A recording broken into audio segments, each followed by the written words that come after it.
Hello children, today we are going to complete the numericals of simple pendulum. Micrometer, screw gauge, practical will be taken. That time I will be explaining you about the zero error, positive error, negative error, backlash error. All these things I will be explaining you that time. Okay, exercise 1C, you are supposed to complete questions 1 to 14. Okay, and this is the first numerical. I'll read the question of the first numerical. A simple pendulum completes 40 oscillations in 1 minute. You have to find the frequency and you have to find the time period of it. Okay, for these simple pendulum sums, either you will be using the formula, that's frequency equal to reciprocal of time period, which is f equals to 1 upon t, or time period equals to 1 upon frequency, or else the other formula which you will be using, it will be to find out the length of the pendulum, which is L equals to gt square upon 4 pi square. So when we will be covering up the numerical, I will be explaining you that. Now here let's take the first problem. It's given as number of oscillations completed by the pendulum.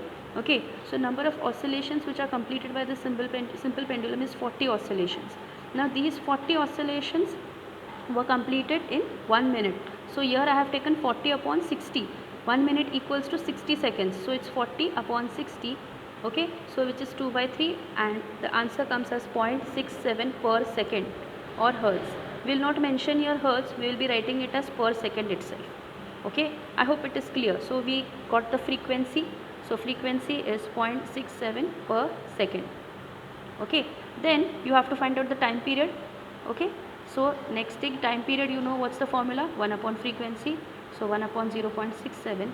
So time period is 1.4925, which is approximately equal to 1.5 seconds. Okay, I hope problem 1 is clear. This is the frequency, this is the time period. Let's go to the second numerical. Second numerical, these are very easy numericals. Second numerical is the time period of a simple pendulum is 2 seconds. What is its frequency and what is the name given to such a pendulum? So you know, whenever the time period of a simple pendulum is 2 seconds, then it is a seconds pendulum, which we already discussed in the previous video. So it is time period of the simple pendulum is 2 seconds, that means it's a seconds pendulum, and you have to find out the frequency. So it's easy, 1 upon time period, which is 1 upon 2, that is 0.5 per second, and the name of the pendulum is seconds pendulum. Okay, I hope this is clear. Now the third numerical which is there, already the solution is given to it. Seconds pendulum is taken to place where the acceleration due to gravity falls to 1/4. So the acceleration due to gravity, that is 1/4. How is the time period of the pendulum, and if at all, give reason what will be its new time period. So that new time period will be increasing if it is doubled, because of this relation, t is inversely proportional to 1 upon root of g. So the gravity which is there, it's 1/4. So the new time period will be 4 seconds. So here t will be 1/4 of it. So if 1 upon 1/4, so t is proportional to the, we can say the value will be 4. This will be taken up and it will be 4 seconds. Okay, so this is a solution for it. Then let's go to the fourth numerical. Fourth numerical is find the length of a seconds pendulum at a place where the gravity is given as 10 meter per second square and pi you can take it as 3.14. So here for the seconds pendulum, okay, what is the gravity given? 10 meter per second square. Now if it is a seconds pendulum, what will be the time period? The time period will be 2 seconds. The time period will be 2 seconds. So pi is 3.14, and you will use the formula t equals to 2 pi upon root of L upon g. So this is the formula which I had told you. You just have to know the formula. The derivation of the formula is not there for you. It will be later. So you just remember the formula, which is t equals to 2 pi root of L upon g. So here I have for seconds pendulum, the time is 2 seconds, gravity 10 meter per second square, pi is 3.14. So here you will use the relation t equals to 2 pi root of L upon g. You will just square these terms, so t square equal to 4 pi square L upon g. Take L at this side, L equals to g t square upon 4 pi square. You can even write this, but first you write this formula and then you write this. L equals to g t square 4 pi square. So what is the value of g? 10 meter per second square. Value of time period 2 square, which becomes 4. Here 4, 3.14 square. Okay, so here 2, 4 gets cancelled, so 10 upon 9.8596, which is the square of 3.14. So length is 1.0142 meter. So length of the pendulum becomes 1.0142. How did I get this? Just by dividing 10 and 9.8596. Okay, so this is the fourth numerical. Now the fifth numerical. Fifth numerical is compare the time periods of two simple pendulum, okay, of length 1 and 9 meters. Okay, so you have to compare their length. So how will you compare it? So here first of all you will write T is directly proportional to square root of effective length. This is already given. Okay, so T1 by T2 directly proportional to root of L1 upon L2. So T1 by T2 is equal to root of 1 upon 9. L1 1, L2 9, 1 upon 9. So T1 by T2 equals to root of 1 upon 9 is square root of 9 is 3. Square root of 1 is 1. 1 is to 3. So T1 is to T2 equals to 1 is to 3. So this completes the fifth numerical. Now let's go to the sixth numerical. Sixth numerical, we have pendulum completes two oscillations in 5 seconds. What is the time period? And if gravity is 9.8 meter per second square, find its length. So here what is given to us? Frequency is given. Frequency is two oscillations in 5 seconds. So we will take it as 2 upon 5, which is 0.4 per second. This is a frequency. If I got the frequency, can I find out the time period? Yes. Why? Because time period is reciprocal of frequency. So time period is 1 upon f, which is 1 upon 0.4, which comes to 2.5 seconds. 1 upon 0.4. Why 0.4? 1 upon frequency, which is 2.5 seconds. Now, what are you supposed to find out? You are supposed to find out the length of the pendulum. So how will you find out the length? Same formula, T square equal to 4 pi square L upon G. L equal to GT square 4 pi square. G is 9.8. T square here is given. You have found it. You have find it 2.5. That's the answer. So I will write it 2.5 square. 9.8 into 2.5 square divided by 4 into 3.14 square. 3.14 square is 9.8596 multiplied with 4.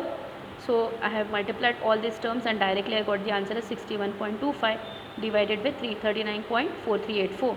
So length of the pendulum is 1.55 meter. I hope this is clear. First I found the frequency. From the frequency I found the time period, and then I found the length of the pendulum, which is 1.55 meters. Then the seventh numerical. Time periods of two simple pendulums at a place are in the ratio 2:1. Okay, now here the time periods are in the ratio 2:1. You have to find out the ratio of their lengths. So same thing, T1 2 seconds, T2 1 second. T is directly proportional to root of L. T1 upon T2 is directly proportional to root of L1 upon L2. So you take the squares. When you take the squares on both sides, this becomes L1 upon L2. This becomes T1 square upon T2 square. So what is T1 square? 2 square 4. T2 squares 1 square 1. 4 upon 1. So L1 upon L2 equals to 4 upon 1, which is L1 is to L2, which is equal to 4 is to 1. So this is the seventh numerical. Now the eighth numerical. The eighth numerical, in that you have the question is, it takes 0.2 seconds for a pendulum bob to move forward from one mean position to the other mean position. So what is the time period? So here I have just shown how it moves from one mean position to the other mean position. So first at rest, that means from O to A it will move 0.2 seconds. Again from A to O 0.2 seconds. O to B 0.2 seconds. And again from B to O 0.2 seconds. So how many times? 1, 2, 3, 4. So that's why 4. So time taken to complete one oscillation, 4 into 0.2, which is 0.8 seconds. Is it clear? So this is the 8th numerical. The 9th one now. The time period of how much time does the bob of seconds pendulum take to move from one extreme of its oscillation to other extreme? Okay, so from one extreme to the other extreme will obviously be 1 second, right? Because from one extreme to one extreme 1 second, from here to here 1 second. So it comes about 2 seconds. So time taken to complete half oscillation, that is from one extreme to other extreme, is 1 second. So here we complete all the numericals as well as we complete the first lesson. So kindly complete all the question answers of it. Already I told you 1C is from 1 to 14 you have to complete it. Then question number 1B, you can complete it from 1 to 21. 1 to 21. 1A already you have done. No questions will be asked from vernier calipers and micrometer screw gauge. It's given in your syllabus as well. Okay. Now let us go to the next chapter, which is called as motion in one dimension. So I'll just be explaining you few points about motion in one dimension. Now till date, like till your lower classes, you have studied about motion, right? You have studied that about rectilinear motion, then you have studied about harmonic motion, oscillatory motion, periodic motion, right? So here in this lesson we are going to deal how motion deals or all the aspects of motion in one dimension only. Okay, so first you need to understand few terms which are related to motion first. Before we go ahead, I will just tell you few terms which are related to motion, and then we will be covering up the one dimensional motion. So first of all, I have written here about physical quantity. So first, what is actually a physical quantity? Okay, physical quantity you have studied in the first lesson as itself. Physical quantities are those quantities which you can measure. Physical quantities are those quantities which you can measure, and these physical quantities are broadly classified as scalar quantities or scalars, vector quantities or vectors. Scalars and vectors will be there for your engineering, for your higher classes, so don't forget these terms. Scalars and vectors are always there. Okay, this is the basic of physics. These are the basics of physics. So we have scalars, we have vector quantities. Now what is actually scalar quantities? Now scalar quantities, first of all, these are physical quantities. Of course we can measure them. Physical quantities are only those quantities which we can measure. So scalar quantities are the physical quantities which can be expressed only in terms of their magnitude. So this can be expressed only in terms of their magnitude, which is very important. Now while explaining you measurement, I had explained you what is magnitude. Magnitude, I said that it's a value. Okay, magnitude is a value. So here scalar quantities are those quantities which can be expressed with their magnitude. Now when we say that a mass of the body is 5 kilograms, okay, say a mass of the sugar is 5 kilograms, then what will we say? The meaning of this is that 5 kilograms, so that means a unit of 5, okay, is compressed in that particular kg, kilogram. So 5 units make 1 kilogram. So we are just focusing on magnitude in scalars. Okay, in scalar quantities we will focus only on the magnitude. Now scalar quantities which are there are two parameters which will be completing the scalar quantities. First is unit, second is numerical value. So here kg, if you see, it's the unit, and if you see 5, it's the numerical value. Okay, when I am talking about mass, two parameters are making it complete. One is the numerical value and another one is the unit. However, if there are some numbers like pi, you know what is the value of pi, right? It is nothing but 3.14, or we also take it as 22/7. These are also scalar quantities. Okay, but these are pure numbers. They will be having no unit. They don't have any unit, but these are pure numbers and they will be coming in scalars. Okay, now what are some examples of scalars? There are a lot of examples which are given in your textbook. There is mass, length, time, distance, density, volume, speed, temperature, potential, that is gravitational as well as electric, work, energy, power, pressure, quantity of heat, specific heat, charge, electric power, resistance, density, mechanical advantage, frequency, angles. All these are scalars. All these are scalar quantities. All these are scalar quantities. You just need to understand, just memorize these. All are scalar quantities. Now if scalar quantities are there, we can add them, we can subtract them, we can multiply them, we can divide them by all arithmetic methods. Okay, and always they are given by their units with the English letter, that is M for mass. For example, for speed it's given as V, for length it is given as small l, distance as small d. Okay, density also. So these are they are given by English alphabet numbers. So these are all about scalars. So scalars, scalar quantities are those which are expressed only with their magnitude. Okay, I hope scalars is clear with you. Okay, now let's go to the next point. Next point is vector quantities. Now what are vector quantities? Vector quantities are physical quantities which require magnitude. Of course they will require magnitude, and they will be requiring direction. Very important, they require magnitude as well as they require direction. They need these both criteria. So how? Now for example, if I have a point over here, okay, can you see I have a point over here, and I am telling you to shift this 5.5 meter. If I tell you to shift this 0.5 meter, you must be wondering whether I have to shift it up, here, this direction. Which direction should I shift it, right? So here, when I say that displace a particle, okay, displace a particle, okay, 5 meter in north direction. So when I displace this particular particle 5 meter in the north direction, then I say that this is a vector quantity. Then I say that is a vector quantity. That means displacement. I am talking here about displace. I use the word displace, which focuses displacement. That means I will be telling you to shift it in some direction, then I say that it's a vector quantity. If I just tell you to shift it 5 meter, you can shift it anywhere.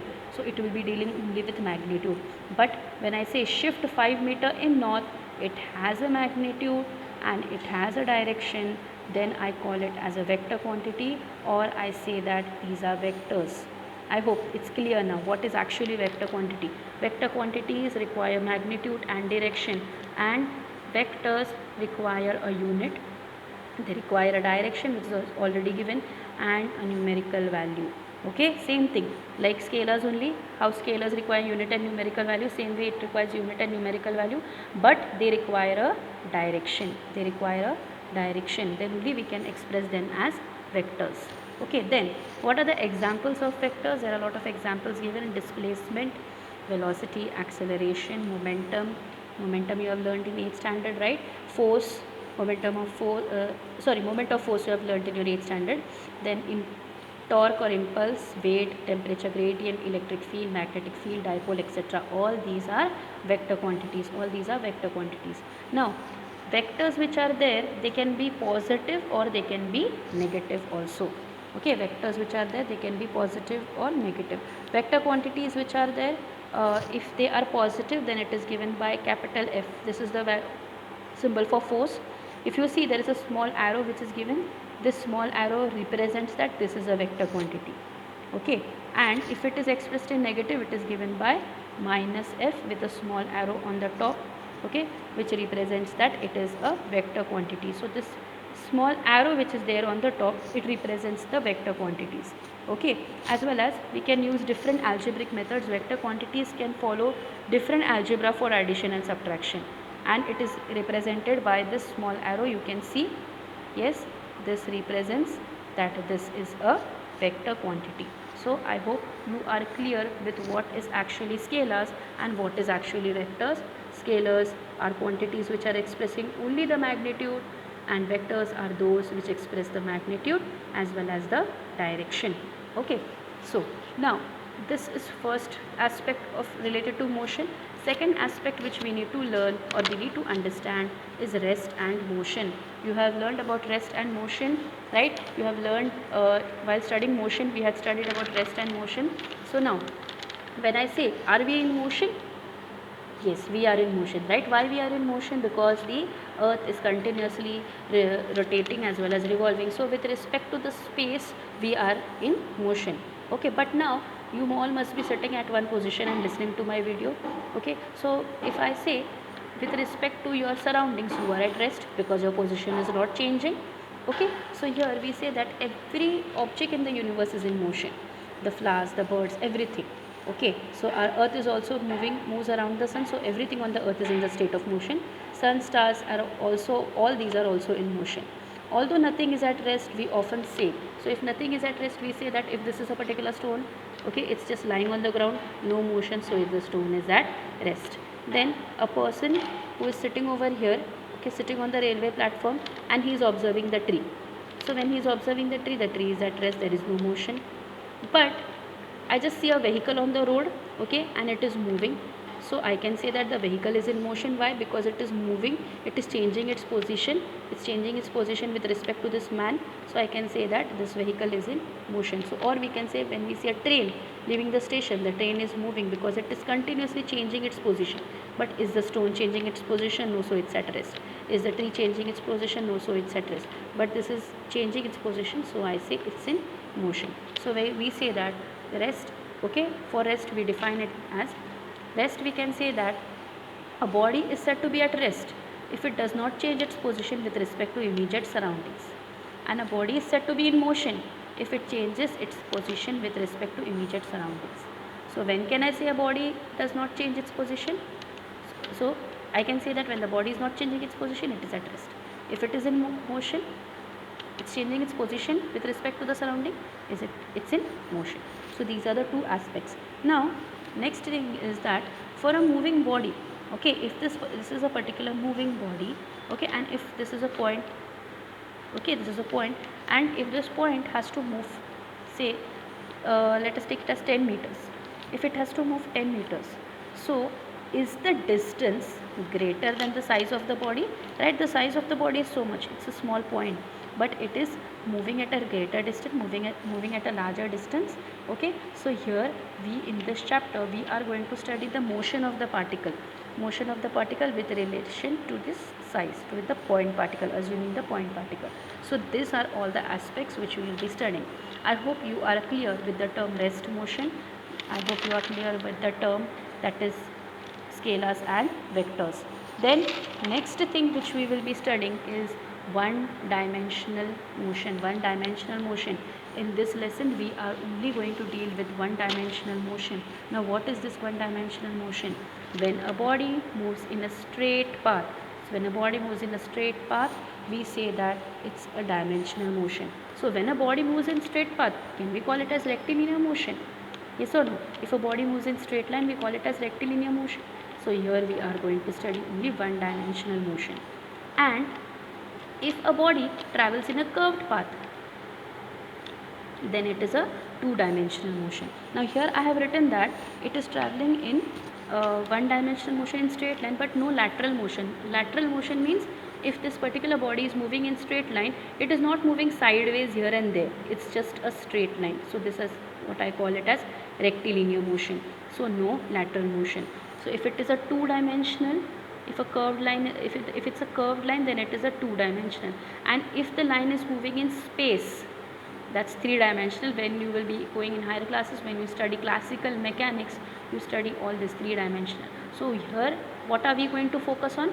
Only one-dimensional motion is what we are going to focus. Okay, now in your book we have the representation of one-dimensional motion.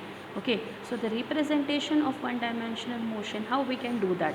Okay, the path of the dimensional motion is given on the x-axis. So how the particular particle is moving is represented on straight line parallel to x-axis, which is taken in the direction of motion. So on x-axis I have written few things over here. So this is how the motion is taking place. Okay, so let us see how this motion takes place. Each particle on the straight line represents the position of the particle at different instants. So if you see at different instants the position of the particle. For example, if you are walking on the road, if you are at this side of the road, for example, you are walking on the road. If you are at this point, after some time you are over here, after some time over here, after some time over here.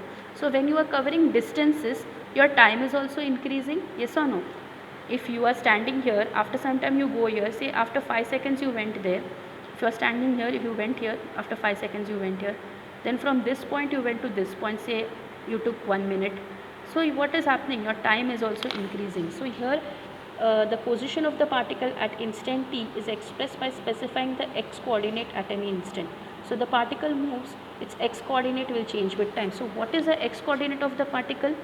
If particular particle is moving like this, okay, this it's parallel to the x axis. So this is the x coordinate, x coordinate, x coordinate, x coordinate, x coordinate at particular time interval. Okay, at different time intervals. So here the example is given, position of the pebble measured from its starting point, okay, falling freely and vertically downwards. So this is a pebble, it has fallen downwards, so its positions are given. So say first it was at 0, position x0, so time was 0, then it covered 5 meters, okay, then the time was 1 second. After covering 20 meters it was 2 seconds, after 45 meters 3 seconds, and after 80 meters it was 4 seconds. So what is this? Representation of one dimensional motion. Okay, this is the representation of one dimensional motion. So I hope these aspects are clear. That means x coordinates are given, okay, at 0 position timing, at 5 meters position time, at 20 meters position time, 45 meters position time, 80 meters position time. So this is how you represent the one dimensional motion. So I hope you are clear with the terms. Now I just covered scalars and vectors. I covered rest and motion as well as one dimensional motion. The other aspect, that is the distance and the displacement, I will be taking it afterwards. Okay, thank you so much.